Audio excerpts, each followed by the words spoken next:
Como vão, guerreiros? Tudo bem? Aqui quem vos fala é Aquiles. E no vídeo de hoje eu quero falar um pouco sobre uma reflexão que andei tendo ultimamente, observando aí o espectro geopolítico. Nas aulas de História e Geografia, falávamos com os alunos sobre geopolítica e globalismo. Globalização. Globalismo como posso dizer, já se tornou uma ideologia. Existe a globalização, que é boa, e existe o globalismo, que é ruim. A globalização é boa porque temos acesso a diferentes produtos das mais variadas partes do mundo. Eu agora estou aprendendo até a lidar com importação, estou estudando, ainda não importei nada, estou ainda estudando e vou comprar um produto para mim primeiro, para aí sim ver se vai chegar certinho e tudo mais, aí eu vou começar a trabalhar com importação. Enfim, e a globalização, ela é boa, nós temos acesso a muitas coisas que no passado não teríamos. O problema do globalismo é tentar passar uma única visão cartesiana, planificada e robótica a todo um planeta, certo? E nós sabemos hoje que quem está procurando fazer isso é a ONU, né? Temos aí a Agenda 2030, não é mais nada escondido, viu, pessoal? Se você procurar aí dentro do site da ONU, tiver um pouco de paciência para traduzir as páginas, pode usar o Google Chrome, ele faz a tradução. Ali existe o plano de metas da ONU, certo? E aí vocês podem ver agendas LGBT, agendas de aborto, agenda de adoção de duplas, de parceiros homossexuais. Tem uma série de agendas progressistas que estão prosperando dentro do espectro da ONU. A globalização é boa. O globalismo não, porque o globalismo ele destrói culturas. Para que ele possa se formar, se amoldar junto a um país, é preciso antes destruir a cultura do mesmo. Mas temos visto uma outra coisa, pessoal, que eu não sei se foi um plano, eu não sei se isso chegou a ser calculado. Não sei se foi. Se foi, realmente os caras são geniais. Mas é uma onda antipatriota que haverá nos próximos anos. Essa onda antipatriota, ela vai vir por outra vertente. Esse globalismo da ONU, ele incentiva uma onda antipatriota nos países por onde passa, por onde chega com mais força, nos homens da esquerda, porque mulher dificilmente tem o patriotismo.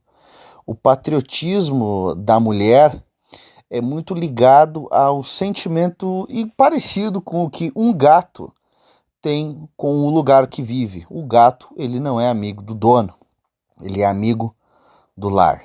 Diferente do cachorro, que é amigo do dono e protege aquele lar porque o dono dele está ali. Então as mulheres, elas têm um sentimento muito próximo, muito parecido, animalesco nesse ponto.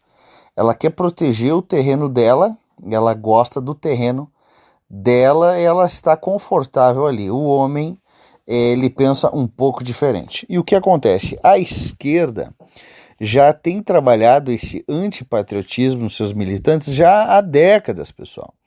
E os rapazes da esquerda, eles têm a adoração pelo Estado. Olha que interessante, olha que paradoxal isso. Eles têm verdadeira adoração pelo Estado, pelo governo, mas detestam o país onde vivem. Eles não têm amor pelo seu país, mas sim adoração pela figura governamental. Tudo bem, ok, o ponto de vista deles é esse. Mas a questão, pessoal, é que isso também tem entrado nos rapazes que são anti-esquerda. Como? Através das leis. Temos visto aí nos últimos anos e nos últimos meses e nos últimos dias É uma paulada, um calhamaço de leis que são aprovadas dia e noite como se fosse uma fábrica, como se fosse o parlamento hoje, uma linha de produção de leis feministas, e são leis que sempre destroem o homem diretamente. Tem como foco o homem. E o que acontece, pessoal? Quando o homem ele começa a perceber que o país dele, que ele jura proteger, que ele entraria em guerra por esse país, quando ele nota que esse país tem ele como inimigo, o que vocês acham que esse homem vai pensar e refletir sobre entrar num campo de batalha por esse país? Reflitam.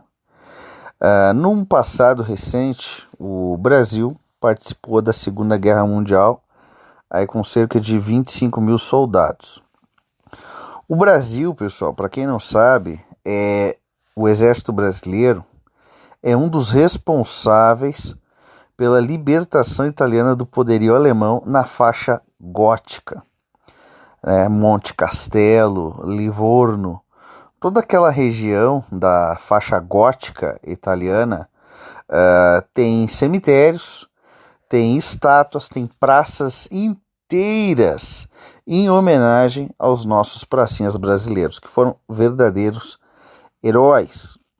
E o interessante, pessoal, é que a deserção ela é crime, mas no ato de embarque dos pracinhas brasileiros para a Itália, quando foram desembarcar na Itália para participar da guerra, o Getúlio Vargas ele tirou esse peso das costas do nosso combatente. Ele falou: quem não quiser ir, não vai. Eu não posso obrigar vocês a irem para uma guerra tamanho a carnificina que há.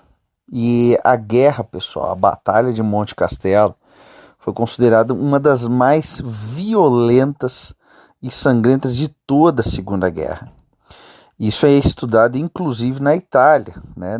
Está nos livros de história, quando falam os capítulos sobre a Segunda Guerra, está lá Monte Castelo, como uma das batalhas mais sangrentas. E o brasileiro, esses 25 mil que eles foram voluntariamente, pessoal, porque era um tempo diferente, vivíamos um tempo diferente, né? Na história do mundo. Ali já estávamos caminhando para uma nova ordem, certo? Isso já era planejado. Tanto que é estudado na escola hoje em dia, pessoal. A coisa está tão escrachada que isso está até no conteúdo pedagógico, nova ordem mundial, com essas palavras. E, completando a informação, esses combatentes foram para lá. E era um tempo diferente, era um tempo que haviam homens patriotas. E hoje, pessoal, ainda existe muito patriota, muito mesmo. A questão estamos sofrendo uma divisão. Hoje nós vemos aí, por exemplo, o presidente Bolsonaro. Todas as pessoas que apoiam o Bolsonaro apoiaram também por uma questão de causa patriota. É sabido que os partidos de esquerda, os partidos vermelhos, eles buscam a comunização de um país. O PT buscou de uma maneira mais lenta e gradual o socialismo estilo fabiano, que é um socialismo que é implementado de maneira mais lenta. Eles viram que isso não dá certo, tá, pessoal? Não funciona. O socialismo fabiano, a implementação dele é fracassada desde a sua base. O que acontece? Quando esse pessoal voltar para o poder, pessoal, eles vão implementar um socialismo de maneira muito rápida. Não vai ser ao modo fabiano, porque eles viram que não funciona. Então, o que acontece? Esse pessoal da esquerda é antipatriota. E o presidente Bolsonaro, ele destacou esse antipatriotismo aos seus apoiadores buscarem vestir as camisas da seleção brasileira, as cores verde, amarela, azul, porque são pessoas que realmente não querem que o seu país se transforme em uma Venezuela. Mas o que acontece, pessoal? Nós vemos aí, agora no momento, parece que aumentou o patriotismo no Brasil. Não, pessoal, ele diminuiu. A questão é qual? O que ainda existe de patriotismo está mais aflorado agora. As pessoas estão se identificando. Aqueles que já eram patriotas estão extrapolando o seu patriotismo. E aqueles que já não eram muito patriotas estão extrapolando o seu antipatriotismo. Tanto que são pessoas que não vestem mais amarelo, azul e verde. Eu tenho notado isso nos coletivos da esquerda, que eles não estão mais usando essas cores. Não usam mais as cores relacionadas à bandeira do Brasil. E nas reuniões deles, eles não cantam o hino nacional, que é estranho. Eles cantam a Internacional Socialista. Mas o que eu quero dizer? Entre esses, ok, já esperamos um antipatriotismo. Mas, pessoal, nós, homens que seguimos uma filosofia, um estilo de vida, nós já estamos seguindo esse estilo de vida porque em algumas ocasiões o Estado ou ele foi omisso ou ele foi vilão para o homem. Outros de nós não precisaram passar por essa situação de omissão e nem de vilania do Estado. Aprenderam com a observação, olhando outros homens se ferrarem. Então o que acontece, pessoal? O patriotismo ele vai diminuindo. Eu sou um desses exemplos. Eu já não estou nem aí mais para o Brasil, pessoal. Se hoje um país melhor do que o do Brasil, sei lá, digamos que a Inglaterra invadisse o Brasil, gente, pode vir, não tô nem aí para eles. Entrega as armas, vira tudo Libra, isso aqui, para mim tá show de bola. Agora, meus irmãos, se a China viesse para cá, eu já não ia gostar muito da ideia. Porque a China gosta de mandar demais na vida das pessoas. Eu não quero governo mandando em mim. Já sofremos com os ditames estatais do Brasil. Agora, piorar isso não é uma boa ideia. Mas o que acontece? Como o homem tem sofrido tanto na mão do Estado e com leis feministas, este homem, outrora conservador, outrora de direita, ele começa a se cansar. E alguns despertam antes e enxergam que não há pelo que lutar e não há o que conservar. Eu tenho um amigo muito querido que fez no Facebook, provavelmente ele vai assistir o vídeo aqui, o Rodrigo, e não vou citar o nome dele aqui para não expô-lo, mas ainda tem um pensamento conservador na questão de valores e estuda muito o governo russo. O governo russo é um governo que valoriza muito a figura do homem, coloca a mulher no seu devido lugar e tem um Estado forte. E existe uma vertente masculinista que acredita que uma guinada viria para o lado masculino somente com um governo forte. E ele tem razão, um Estado forte poderia colocar a mulher de volta no seu lugarzinho, certo? No lugar que é dela. Eu concordo com isso, mas não que eu gostaria disso. Eu entendo que já foi, que já não há mais volta e não tem mais o que fazer, não há mais o que conservar. A Rússia ainda há o que conservar. Então eles estão procurando cuidar disso. Aqui não há mais o que conservar. Para você pegar e dar uma guinada dessa, você teria que obrigar a mulher a fazer algo que ela já não quer mais. Então o que acontece? Na Rússia nós vemos ainda um sentimento muito patriota, rapazes. Muito patriota dos homens em relação ao seu país, que é algo que nós veremos desaparecer no Brasil nas próximas décadas. Porque o conservador de hoje, certamente ele se tornará o MGTOW de amanhã. Porque ele ainda é conservador, porque o Estado ainda não lhe mordeu a bunda. A partir do momento que a honradinha der problema para ele e o Estado ficar ao lado dela, que o Estado sim é o verdadeiro esposo da honradinha, ele é o verdadeiro marido dela, você é só um amante, certo? O Estado ele apenas está lhe cedendo o direito de se deitar com a mulher dele. Mas a esposa não é sua, meu querido. A esposa que você tem hoje, ela é do Estado, certo? Inclusive a namorada, ela não é sua. Ela pertence ao Estado e as mulheres escolheram se colocar nessa situação, rapazes. Ninguém obrigou elas. É por isso que essa bobagem que falam por aí, que eu já ouvi alguns canais conservadores falando que a mulher foi iludida pelo feminismo, ela foi enganada pelo feminismo. Meus irmãos, a mulher não foi enganada por nada. A mulher quis isso. O feminismo ele foi inventado por homens, viu, pessoal? Por homens que realmente queriam acabar com esse mundo. Criaram uma verdadeira arma de destruição em massa, mas eles não obrigaram nenhuma mulher. Eles não obrigaram nenhuma mulher a aderir ao feminismo.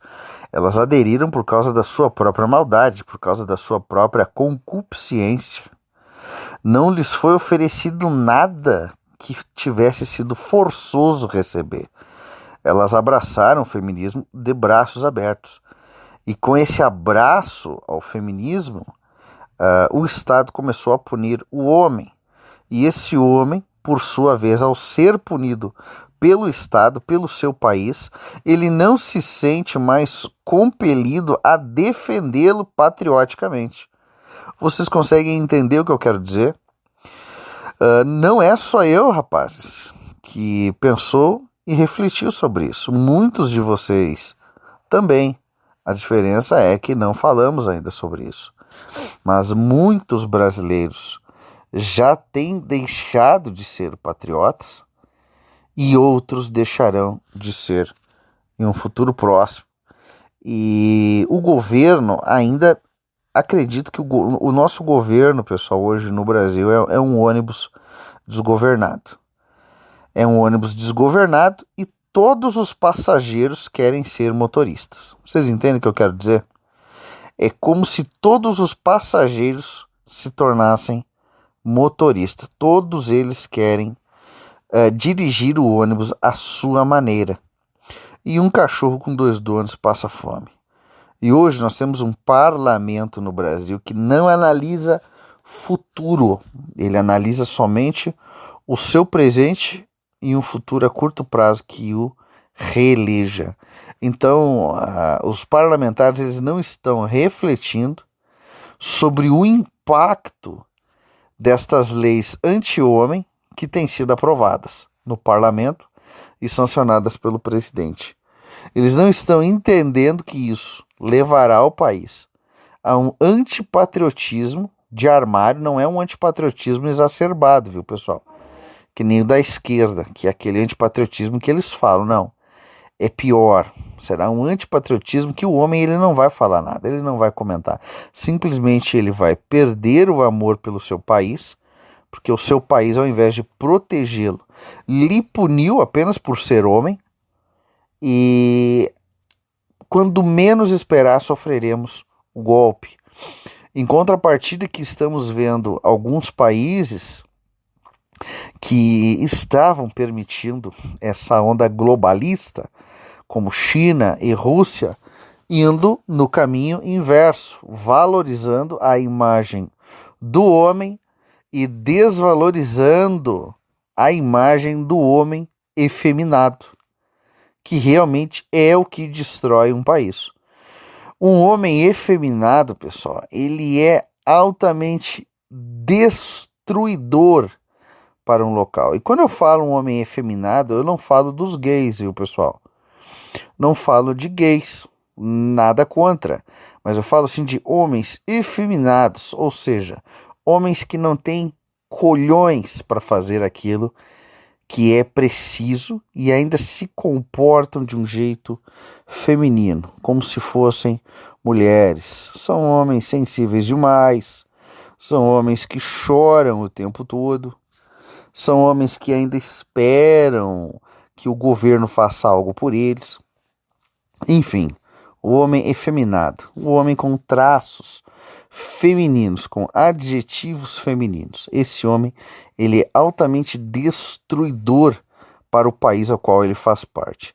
Mas eu já não estou mais preocupado com isso, meus irmãos.